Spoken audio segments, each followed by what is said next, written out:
నమస్తే. Welcome to our channel. నేను రవీంద్ర బాబు.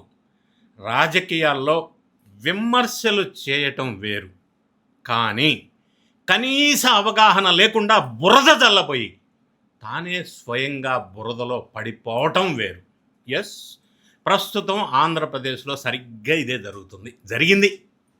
Social media వేదికగా విపక్ష నేత వైఎస్ జగన్మోహన్ రెడ్డి ఒక ట్వీట్ వదిలారు, ఒక బాణం యథావిధిగా. ఇంకేముంది, ప్రభుత్వంపై పెద్ద అస్త్రం ప్రయోగించాను అని ఆయన అనుకునే లోపే విద్యాశాఖ మంత్రి నారా లోకేష్ క్షేత్రస్థాయి అధికారిక డేటాతో ఇచ్చినటువంటి return gift Jagan mind blank అయింది. ఎస్, ఇటీవల జరిగిన ఈ ట్వీట్ అంశంలో బురదలో ఇరుక్కున్నారు జగన్ రెడ్డి గారు. అసలు జగన్ ట్వీట్లో ఉన్న ఆ పెద్ద అబద్ధం ఏంటి? లోకేష్ బయట పెట్టినటువంటి ఆ నిజం ఏంటి? జగన్కు స్క్రిప్ట్ రాసిచ్చి ఆయన పరువు తీస్తున్న ఆ పొలిటికల్ స్ట్రాటజిక్ టీం ఎవరు? పేద విద్యార్థుల కడుపు నింపే పథకంపై జరుగుతున్న ఈ మైండ్ గేమ్ ఏంటో ఈ వీడియోలో క్లియర్గా, బ్రీఫ్గా, ఆధారాలతో సహా విశ్లేషణ చేసే ప్రయత్నం చేద్దాం. వీడియో చివరి వరకు చూడండి. పాయింట్ ఏంటంటే స్మార్ట్ కిచెన్స్. ఈ స్మార్ట్ కిచెన్స్ విషయంలో జగన్ ఆరోపణ ఏముంది? ప్రభుత్వ బడుల్లో చదివే పేద పిల్లలకు కార్పొరేట్ స్థాయికి ధీటుగా మరింత పరిశుభ్రమైన, నాణ్యమైన, వేడి రుచికరమైన భోజనం అందించాలి అనే సంకల్పంతో కూటమి ప్రభుత్వం ప్రయోగాత్మకంగా స్మార్ట్ కిచెన్స్ అనే ఒక విధానాన్ని తీసుకొచ్చింది. అది మనకి తెలుసు. ఇది నిజంగా అభినందించదగ్గ విషయం. కానీ జగన్ రెడ్డి ఏం ఆరోపించారో తెలుసా?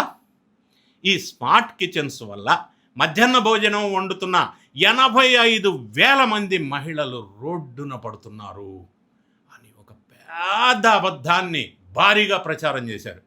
దీనిపై లోకేష్ డేటాతో సహా స్పందిస్తూ వివరణ ఇచ్చారు. ఆ వివరణ అంశాలు ఏంటంటే, ఒకటి, వైఎస్ఆర్ కడప జిల్లాలో పైలట్ ప్రాజెక్ట్గా కేవలం ఇప్పుడు ఎట్ ప్రజెంట్ 5 స్మార్ట్ కిచెన్స్ పెడితే ఆ పరిధిలో 233 మంది కుక్ కమ్ హెల్పర్స్ యథావిధిగా విధుల్లో ఉన్నారు. ఒక్కరిని కూడా తీసేయలే. ఇది ఫ్యాక్ట్. అదనపు ఉపాధి కూడా కలగబోతుంది. రాబోయే రోజుల్లో ఏర్పాటు చేయబోయేటువంటి మరో 33 స్మార్ట్ కిచెన్స్ ద్వారా మహిళల ఉపాధి ఓడటం కాదు కదా, స్వయం సహాయక సంఘాల మహిళలకు అదనంగా అడిషనల్గా 38 మంది హెడ్ కుక్స్, 22 మంది అసిస్టెంట్ కుక్స్, 256 మంది హెల్పర్స్, 76 మంది డ్రైవర్స్గా కొత్తగా ఉద్యోగ అవకాశాలు వస్తున్నాయి. పేద మహిళలకు అదనపు ఆదాయం వస్తుంటే జగన్ రెడ్డి గారు ఏంటి మీ ప్రాబ్లం? ఎందుకు ఓర్వలేకపోతున్నారు? మరి ఇదే జగన్ రెడ్డి గారు సీఎంగా ఉన్నప్పుడు కొన్ని జిల్లాల్లో ఇస్కాన్, అక్షయ పాత్ర లాంటి సంస్థల ద్వారా సెంట్రలైజ్డ్ కిచెన్ విధానాన్ని ప్రోత్సహించారు. గుర్తు తెచ్చుకోండి. మరి అప్పుడు మహిళల ఉపాధి పోలేదా జగన్ రెడ్డి గారు? అప్పుడు లేని బాధ ఇప్పుడు అత్యాధునిక టెక్నాలజీతో కూటమి ప్రభుత్వం ప్రతిపాదించిన, ఇంప్లిమెంట్ చేసిన స్మార్ట్ కిచెన్స్ ముందుకెళ్తా ఉంటే ఎందుకు మీకు ప్రాబ్లం? అంటే మంచి పథకాన్ని కూడా ప్రజల్లోకి వెళ్లకుండా అడ్డుకోవాలా? ఇది ఎంతవరకు కరెక్ట్? ఇక ఇంకొక పాయింట్, జీతాల బకాయిల డ్రామా ఒకటి. ఇందులో అజ్ఞానం దొరికిపోయింది. ఇది ఒక పాయింట్. అనవసరంగా ఇరుక్కుపోయారు పాపం.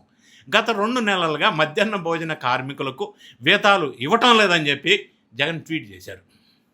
ఇక్కడే జగన్ అండ్ టీం పాపం ఇరుక్కుపోయారు. అంటే అజ్ఞానం బయటపడింది.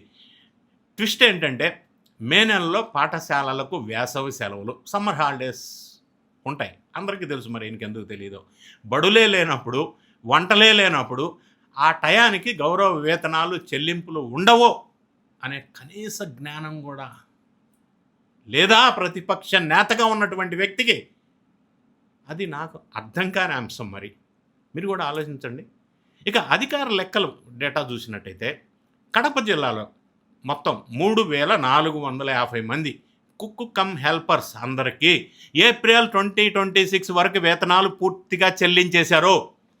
జూన్ నెల ఇంకా పూర్తి కాకముందే జూన్ బకాయిలు అంటూ లొల్లి పెట్టడం, ట్వీట్లు చేయటం ఏంటి? కరెక్టేనా? సెలవుల నెలని పూర్తి కాని నెలల్ని కలిపేసి 2 నెలల బకాయిలు అంటూ మే అండ్ జూన్ జగన్ రెడ్డి చేసిన లెక్కలు చూసేసరికి నెటిజన్లు సోషల్ మీడియాలో ఒకటే సెటైర్లు. మే జూన్ ఎలా 2 నెలలు కలిపేసి ఇవ్వలేదని ప్రచారం. మనం ఒక్క విషయం గమనించాలి డియర్ ఫ్రెండ్స్, గత ప్రభుత్వంలో విద్యా వ్యవస్థ ఎలా ఉందో మనందరికీ తెలుసు. అయినప్పటికీ ఒకసారి నేను గుర్తు చేస్తాను. రాగి జావా, చిక్కీలు అంటూ ప్రచారం చేశారు. కానీ ఆయా ఏజెన్సీలకి నెలల తరబడి బిల్లులు చెల్లించకుండా వేధించిన చరిత్ర జగన్ రెడ్డి గారి పాలనలో జరిగింది. అప్పట్లో జీతాల కోసం మధ్యాహ్న భోజన కార్మికులు రోడ్డుపైకి వచ్చి ధర్నాలు చేసిన రోజులను ఇంకా మనం మర్చిపోలేదు. అలాంటిది ఇప్పుడు కూటమి ప్రభుత్వం విద్యార్థుల ఆరోగ్యం కోసం, మహిళల ఆర్థిక వృద్ధి కోసం, హైజెనిక్ కండిషన్స్ కోసం సరికొత్త టెక్నాలజీతో స్మార్ట్ కిచెన్స్ పెడుతుంటే అభినందించాలా లేదా? అభినందించాల్సింది పోయి ఉనికి కోసం, కేవలం రాజకీయ లబ్ధి కోసం ఇలాంటి ఫేక్ ప్రచారాలు చేయటం ఎంతవరకు సమంజసం అనేది నా ఆవేదన, నా అభిప్రాయం. అబద్ధాన్ని 100 సార్లు గట్టిగా చెప్తే అది నిజం అయిపోదు జగన్మోహన్ రెడ్డి గారు. ఇలాంటి ఆధారాలు లేని సిల్లీ ట్వీట్స్ వల్ల మీకున్నటువంటి కాస్త విశ్వసనీయత కూడా తగ్గిపోతుందామో చూసుకోండి. మీ పొలిటికల్ అడ్వైజరీ టీంని మార్చుకోకపోతే రాబోయే రోజుల్లో ప్రజలు వైఎస్ఆర్సీపీని ఏ విధమైన ట్రీట్మెంట్ ఇస్తారో ఒక్కసారి ఆలోచించుకోవాల్సిన అవసరం ఉంది ఇటువంటి కామెంట్స్ వల్ల. మరి ఈ స్మార్ట్ కిచెన్స్ వ్యవహారంలో వైఎస్ఆర్సీపీ కామెంట్స్, అలిగేషన్స్, ట్వీట్స్, మరి రియాలిటీ, వీటన్నిటి విషయం మీద సోషల్ మీడియాలో జరుగుతున్న ఈ చర్చ మీద మీరు ఏమనుకుంటున్నారు? ఎక్కడ సమంజసంగా ఉంది? ఏది నిజం? అటువంటి అంశాలని మీ కామెంట్స్ని కామెంట్ రూపంలో తెలియచేయండి.